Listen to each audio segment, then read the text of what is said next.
आज हामी जगन्नाथपुरी मन्दिरको त्यो रहस्यबारे छोटो चर्चा गर्दैछौँ जसले विज्ञानलाई पनि सोच्न बाध्य बनाउँछ।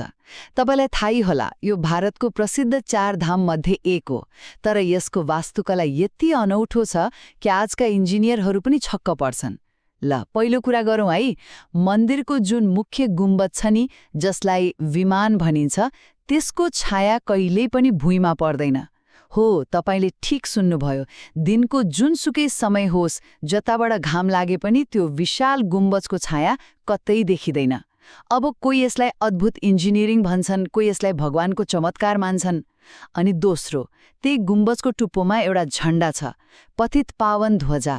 त्यो जहिले पनि हावा चलेको उल्टो दिशामा फहराउँछ। सामान्यतया त झण्डा हावा जता चल्छ त्यतै जानुपर्ने हो, होइन र? तर यहाँ नियम नै फरक छ। छोटकरीमा भन्नुपर्दा जगन्नाथपुरी मन्दिर एउटा यस्तो सङ्गम हो जहाँ वास्तुकलाका चमत्कारले भौतिक विज्ञानका नियमलाई नै चुनौती दिएको जस्तो देखिन्छ।